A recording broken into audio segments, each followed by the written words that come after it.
Asdiqa, salam alaikum. Bonjour ou bonsoir les amis. J'espère que vous allez bien partout où vous vous trouvez.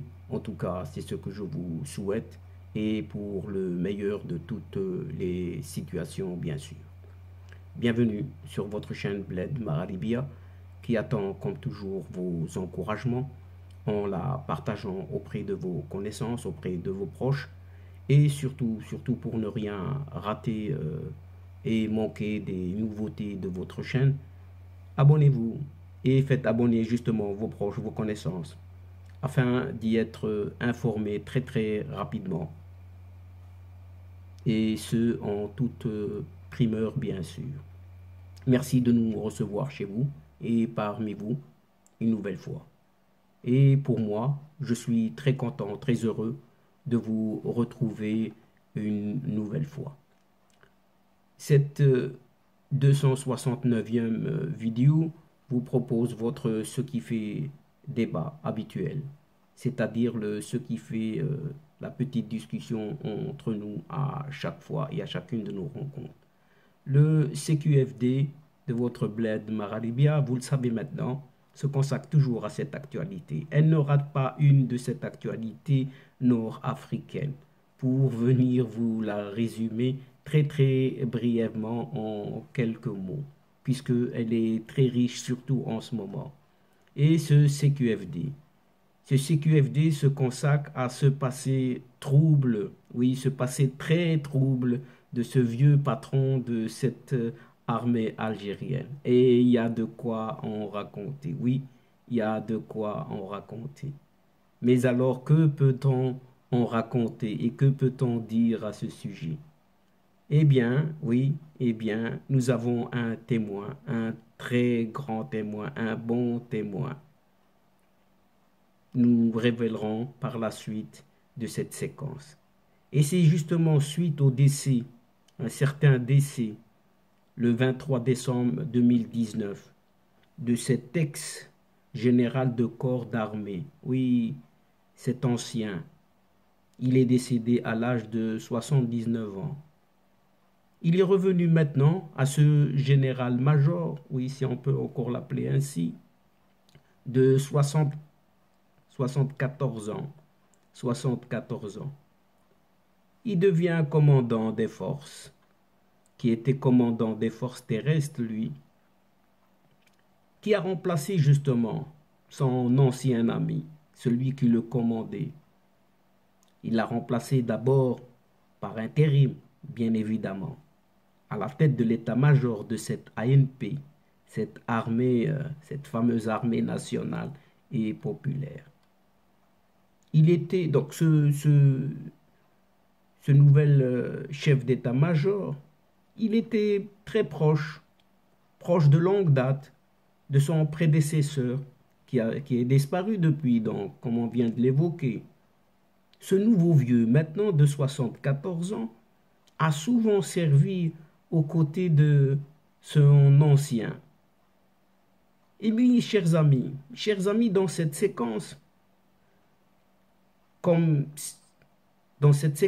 si vous y étiez, oui, comme si vous y étiez en personne, il vous sera relaté et raconté un bref résumé de la vie de ce nouveau vieux patron de cette ANP, de cette armée nationale et populaire.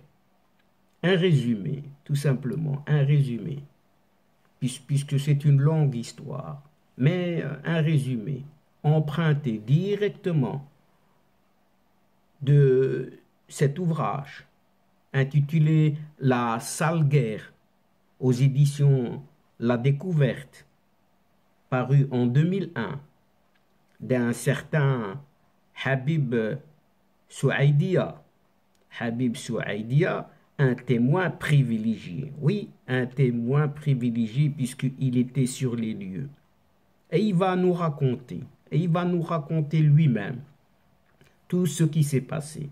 Et il connaît très bien ce nouveau vieux chef d'état-major de cette armée algérienne.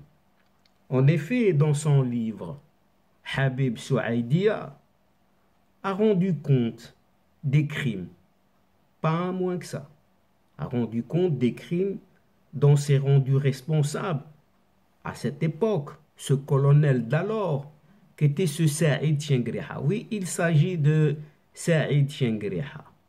Lorsqu'il était de mars 1993 à fin 1994, le commandant en second, puis par intérim du secteur opérationnel de Bouira, cette fameuse SOB, S-O-B, rattachée au centre de commandement de la lutte anti-subversive, cette fameuse CCLAS, autrement dit classe. Et ce Saïd Chengriha était alors le supérieur direct, le chef supérieur direct du sous-lieutenant Habib Souaidia, l'auteur de cet ouvrage. Et Habib Souaidia, affecté début 1993 au 25e régiment de reconnaissance. 25e régiment de reconnaissance, l'une des 5 unités des forces spéciales de l'armée chargée de la lutte antiterroriste, stationnée à l'Khdaria pendant toute la période.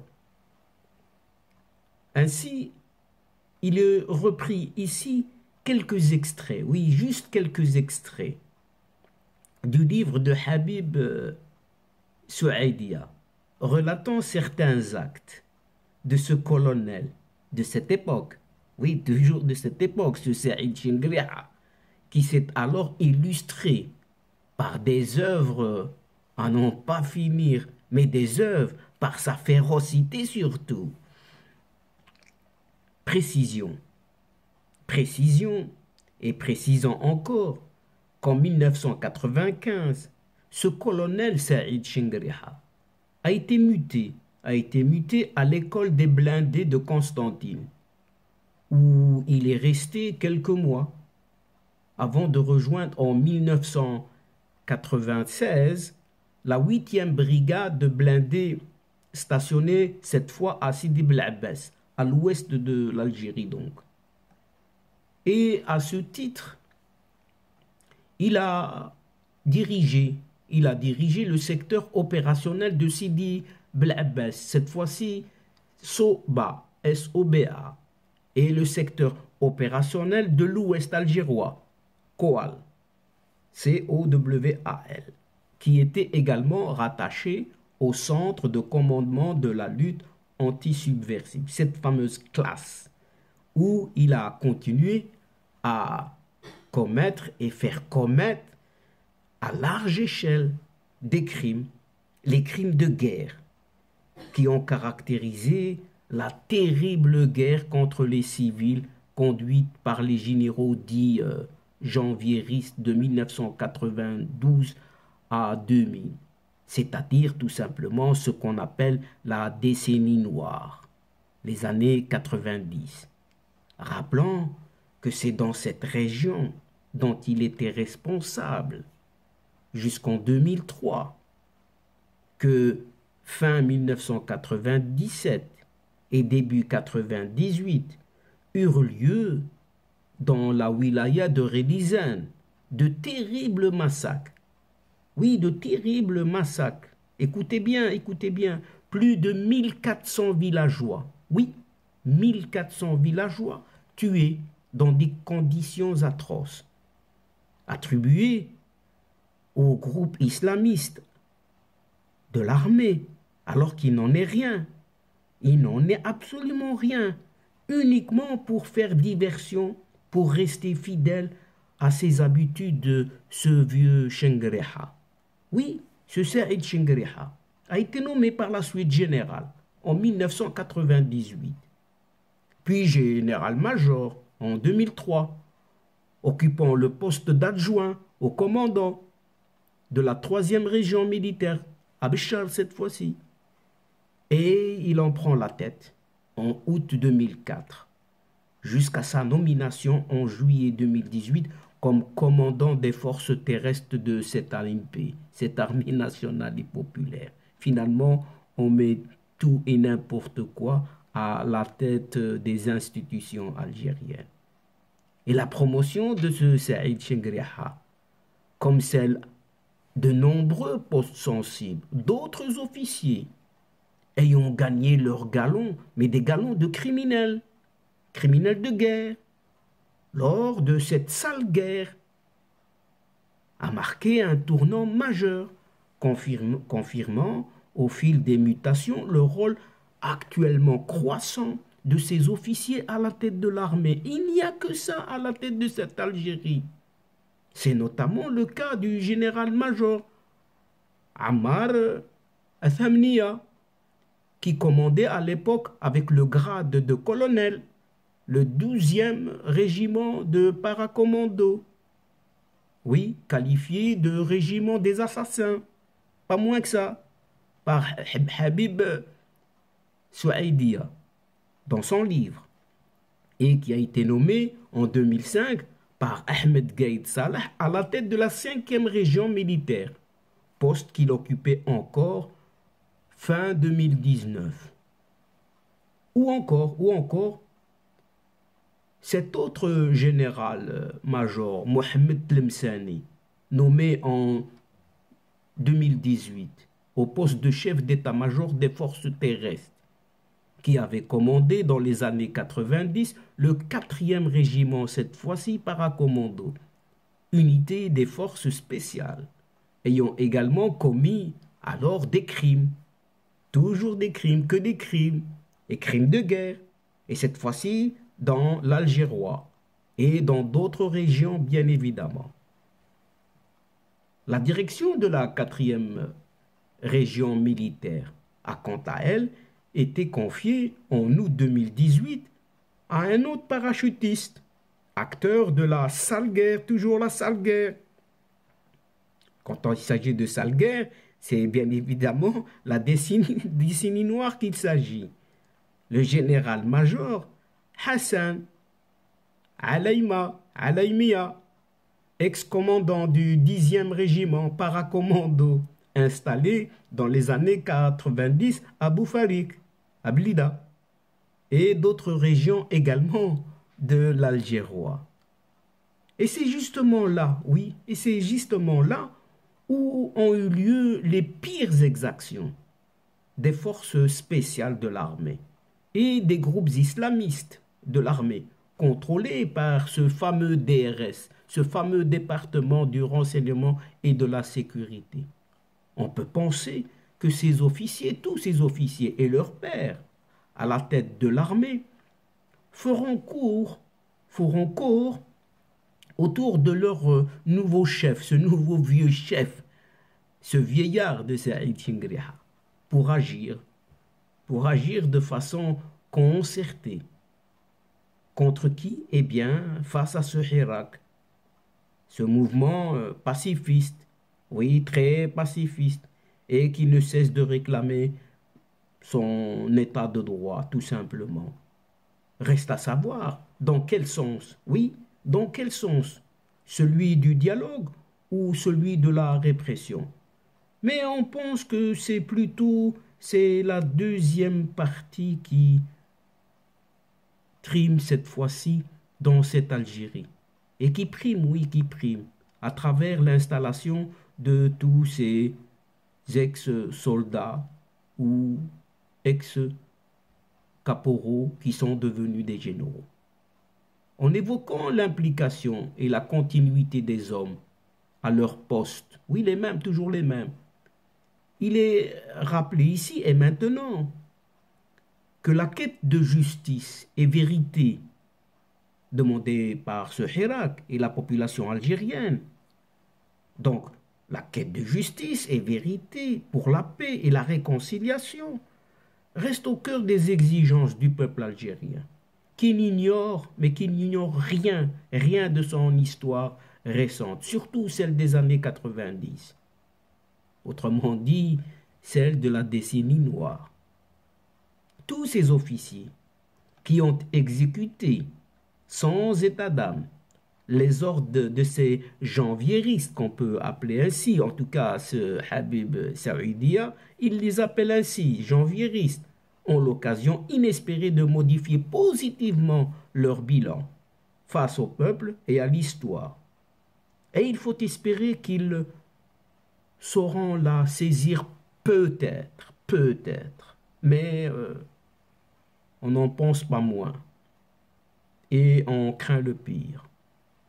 Mais en attendant, chers amis, il vous est livré ici quelques extraits, des extraits du chapitre 6 de cet ouvrage de Habib Saoudia, intitulé, rien ce chapitre, intitulé La Société nationale de formation des terroristes, excusez du titre tout de même, donc qui annonce tout.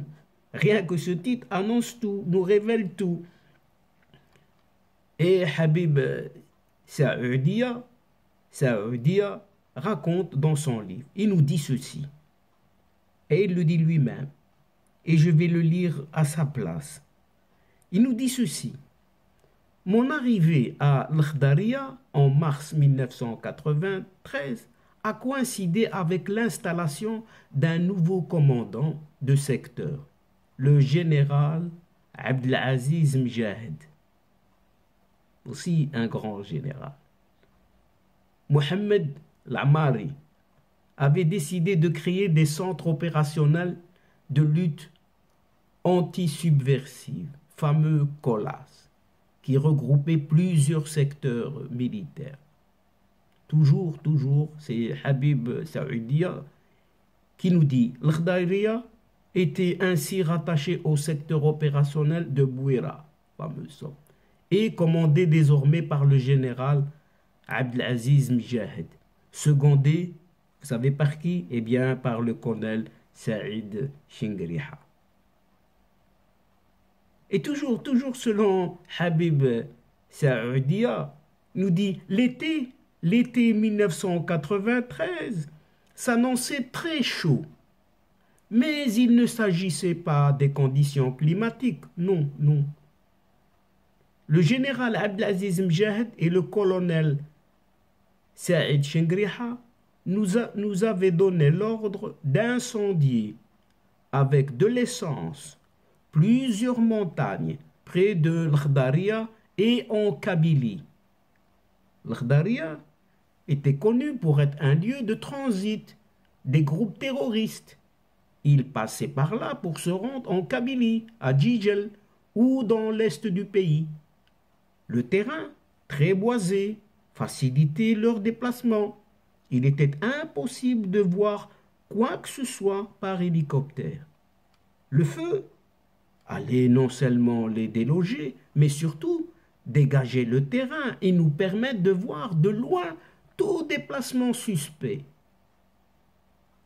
En raison des feux de forêt que nous avions allumés, la température atteignait parfois les 45 degrés. Des arbres centenaires brûlés.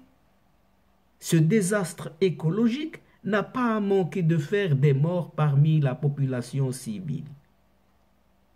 En Kabylie, par exemple, rien qu'en Kabylie, par exemple, 5 personnes ont trouvé la mort. Et l'espace de 2 mois, des dizaines de milliers d'hectares de forêts et de pâturages ont été détruits. Voici encore d'autres extraits, cette fois-ci du chapitre 8 de cet ouvrage, qui nous révèle, sous le titre non moins révélateur, la descente aux enfers. Oui, la descente aux enfers, rien que ça. Et Habib Saoudia nous dit: février 1994.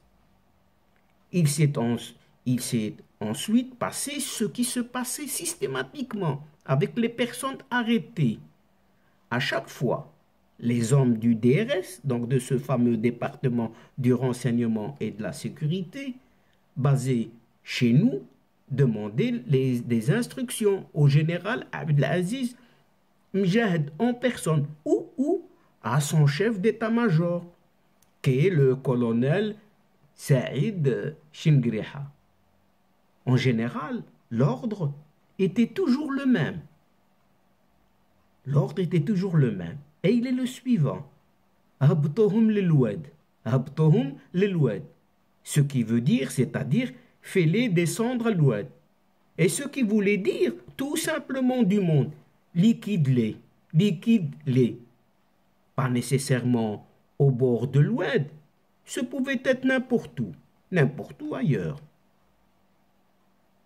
Et Habib Saoudia continue. Je précise que nos chefs utilisaient également d'autres formules, à peine codées, pour ordonner de torturer les prisonniers afin d'obtenir des renseignements.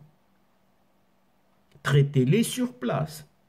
Faites l'exploitation sur place ou exploitez-les. Ce n'est qu'ensuite qu'ils étaient exécutés, après avoir obtenu les informations nécessaires. Donc ce soir-là, vers 18h30, le lieutenant Abdelhaq et ses deux officiers du 25e régiment de reconnaissance, les lieutenants Mounir Bouziane et Shamseddin Saadawi, ont fait sortir des cellules le maire de l'Khdaria et ses 5 codétenus qui avaient été arrêtés avant lui. Ils étaient dans un état lamentable, menottés avec du fil de fer et les yeux bandés. Ils les ont poussés comme des bêtes que l'on mène à l'abattoir dans un camion Toyota bâché, un véhicule appartenant à la commune et non à l'armée. Ils utilisaient souvent ce type de véhicule pour ces opérations très spéciales, oui, très spéciales, et pour échapper de tout soupçon. Et Saoudia continue, on m'a donné l'ordre de sortir avec une quinzaine d'hommes en jeep pour assurer leur protection de loin. Je les ai vus s'arrêter au bord de l'oued Isser. Ils ont fait descendre les 6 hommes. Les 6 hommes les ont contraints à s'agenouiller et les ont tués l'un après l'autre de 2 balles de clash dans la nuque. Ils les ont laissés et ils ont laissé les corps sur place. Lors des 27 mois que j'ai passés, toujours selon Habib Saoudia, j'ai passé à l'Khdaria, donc les 27 mois, j'ai été le témoin direct. J'ai été le témoin direct d'assassinats de ce type. Au moins, écoutez bien, une quinzaine de fois. Ceux qui pratiquaient ces exécutions sommaires étaient aussi bien des hommes de notre garnison que des officiers venus d'Alger. Parmi les premiers, outre les lieutenants que je viens de citer, il y avait des officiers du 25e régiment de reconnaissance, du DRS, de ce département de renseignement et de la sécurité, de l'Khdaria et du secteur opérationnel de Bouira. Je peux citer le commandant Benaïch, l'adjoint du colonel Saïd Chengriha, ce colonel Saïd Chengriha lui-même, et le commandant Ben Ahmed, qui a pris le commandement du 25e régiment de reconnaissance, après le lieutenant-colonel Daoud. Le colonel Daoud partit début 1994 pour faire l'école de guerre en Russie. Et d'Alger, oui, de la capitale, venaient souvent des lieutenants et des capitaines. Oui, des capitaines du CPMI, ce fameux CPMI, Centre principal militaire d'investigation, et des autres CMI cette fois-ci, Centre militaire d'investigation, ayant recueilli dans d'autres secteurs des renseignements sur des suspects de notre région. Ils venaient eux-mêmes les arrêter avec notre aide, puis ils les torturaient et les exécutaient, tout simplement. Au mois de mai, c'est toujours Habib Saouidia, qui continue, qui nous raconte au mois de mai 1994, la vague d'arrestations a pris de l'ampleur à l'Akhdariya. Une nuit, on m'a donné l'ordre d'accompagner avec mes hommes des officiers du DRS qui avaient une mission. Et ces hommes, comprenez les hommes du DRS, donc habillés en civil, ressemblent à des terroristes. Ils avaient une barbe de 15 jours. Cela arrivait souvent. Je savais que quand les hommes du DRS se laissaient pousser la barbe, c'est qu'ils préparaient une sale mission où ils se feraient passer pour des tangos avec des listes de noms. Ils avaient des listes de noms. Et arrivé dans un hameau, ils m'avaient demandé d'attendre à l'entrée du village. J'ai posté mes hommes tout autour de ces habitations précaires où dormaient des gens très modestes. Et au bout de 3/4 d'heure, les 4 officiers étaient revenus avec 5 hommes. 5 hommes, les mains derrière le dos, ligotés avec du fil de fer, une cagoule sur la tête qui les empêchait de voir. Ils marchaient en tremblant, mais sans rien dire, comme s'ils connaissaient leur sort. Et à mon retour au PC, c'est-à-dire au poste de commandement, d'autres collègues qui étaient sortis, également avec des officiers du DRS, avaient ramené eux aussi des prisonniers. Et je me rappelle, oui, je me rappelle les noms de certains d'entre eux, que leurs familles considèrent aujourd'hui comme disparus, ou dont elles pensent qu'ils ont été assassinés par des islamistes, alors qu'il n'en est rien. Je tiens à apporter le démenti le plus catégorique sur ce point. Et Habib Saouidia poursuit. Les personnes dont les noms suivent ont été assassinées en mai et juin 1994, écoutez bien, par les militaires de l'Akhdariya, sur ordre des généraux, avec l'accord, vous savez de qui? Eh bien, de ce colonel Saïd Chingriha. Alors, à cette époque, commandant du secteur opérationnel de Bouira. Et ces personnes, il s'agit des frères Braiti, des frères Bayri, de Farid Qadi, Fattah Azraoui, Abdel Wahab Boujma'a, Mohamed Messoudi, Mohamed Moutajr, Jamal Mkhazni et des frères Boussoufa. Quant à ces derniers, donc s'agissant des frères Boussoufa, Habib Saouidia on dit ceci: je les connaissais personnellement. L'aîné était un paisible père de famille et travaillait dans une usine de peinture. Il donne même le nom de cette usine, la SNIC, les initiales SNIC. Et l'autre, le deuxième, était artiste peintre. Alors que les officiers du centre militaire d'investigation affirmaient qu'ils avaient des liens avec les terroristes. Là aussi, il n'en est rien. Faux. Que faux. Du faux. Et ses frères Boussoufa, ils étaient tout. Oui, ils étaient tous. C'est ce que poursuit Habib Saouidia. Ils étaient tous sauf des terroristes. J'en suis convaincu. Ils ne faisaient même pas de la politique. Les frères Boussoufa ont été tués dans des conditions effroyables. Et il poursuit, Habib Boussadia, je regardais ce manège, des gens qu'on arrête, qu'on torture, qu'on tue et dont on brûle les cadavres, un cycle infernal. Depuis mon arrivée à l'Akhdariya, j'avais vu au moins 100 de personnes liquidées. Mais que faire? Que faire? La question me taraudait l'esprit. Déserter? Pour aller où? Rejoindre les groupes armés? Pour tuer des innocents? Eh bien non. Je n'osais même plus parler pour plaider la cause de certains innocents.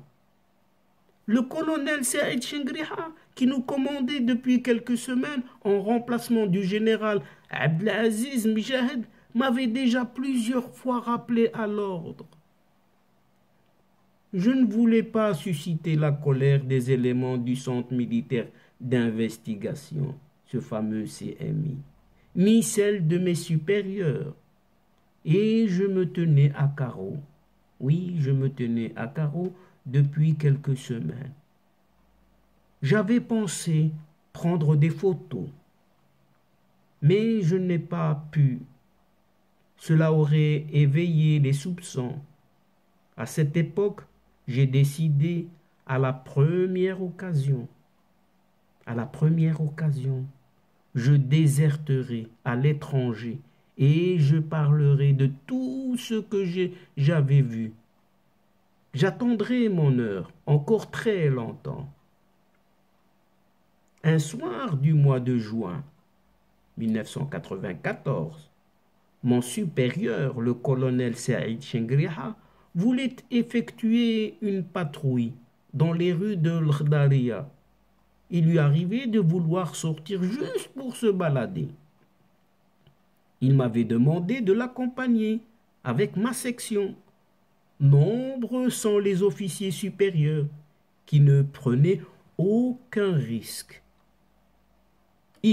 Ce Saïd Chengriha, était l'un d'eux.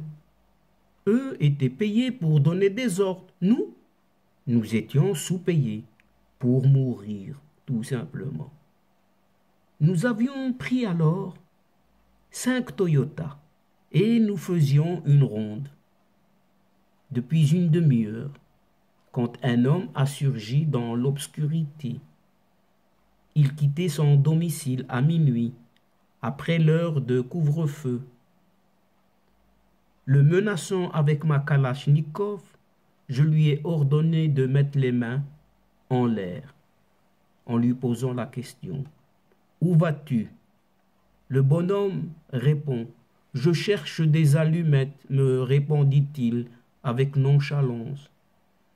Et le colonel Saïd Chengriha est sorti de sa Toyota pour voir ce qui se passait. Et il m'a ordonné d'aller perquisitionner dans la maison avec 5 hommes. J'ai fait éruption dans le domicile du suspect. Soudain, intérieur, je suis sorti. Oui, soudain, un coup de feu a éclaté à l'extérieur. Je suis sorti en courant. L'homme gisait dans une mare de sang. Le colonel venait de lui tirer une balle dans la tête. Alors, j'ai juste demandé, a-t-il cherché à s'échapper, mon colonel? Sa réponse est venue spontanément. Ce sont tous des terroristes. Viens, on part. Habib Saoudia, j'appelle une ambulance. Saïd Chengriha, non. Allez, on part. Le lendemain, les habitants du quartier trouvaient un cadavre. Encore un acte terroriste. Qui était cet homme? Qui était cet homme abattu? Je ne l'ai jamais su. C'est ce que dit Habib Saoudia. Et par conséquent, chers amis, cette Algérie d'aujourd'hui n'est toujours pas sortie de l'auberge, puisqu'elle est toujours confrontée à la même problématique. La même problématique entre des détenus d'opinion, cette fois-ci, qui entrent en grève de la faim. En effet, un mouvement de grève de la faim inédit, qui a débuté ce vendredi 28 janvier, dans les prisons, qui sont remplies à gogo de quelques 330 détenus politiques. Rien que 40 détenus d'opinion entrent en grève de la faim ce jour même en protestation contre leur détention provisoire. Les poursuites et fausses accusations, tant délits que criminels, ainsi que la prolongation de la détention provisoire, ce qu'affirme un avocat, Maître Badi. Et à l'approche de la date anniversaire du déclenchement de ce fameux Hirak, le nombre de détenus d'opinion ne cesse d'augmenter et il a atteint cette semaine au moins 333 détenus. Un chiffre symbolique, détenus d'opinion, selon les regroupements réalisés par des activistes. Rien que depuis le début de l'année 2022, cette nouvelle année, plus d'une trentaine de citoyens ont été jetés, soit placés sous contrôle judiciaire ou détention provisoire uniquement pour délit d'opinion. Et donc, chers amis et chers adeptes, c'est sur ce constat, ce bilan algérien que prend fin ici cette séquence en prenant congé de vous. Mais néanmoins, nous espérons vous retrouver très bientôt avec grand plaisir pour vous relater d'autres thèmes lors de prochaines vidéos de votre CQFD, c'est-à-dire ce qui fait discussion entre nous. Un tout grand merci pour votre confiance, pour votre fidélité, votre patience et surtout votre participation, de nous écouter jusqu'au bout des séquences. Mais néanmoins, ne nous oubliez pas, en nous aidant, en aidant votre chaîne Bled Maghribia, en vous y abonnant, très nombreux, de faire abonner vos connaissances, vos proches, afin d'y être informés rapidement. Et surtout, n'hésitez pas de partager au grand maximum autour de vous les séquences vidéo de votre chaîne. Pour ma part, il ne me reste plus qu'à vous dire au revoir les amis. Al-Asdiqa, salamu alaykum wa rahmatullah wa barakatuh. À la prochaine fois et à bientôt. إلى اللقاء في حصة أخرى إن شاء الله مع السلامة.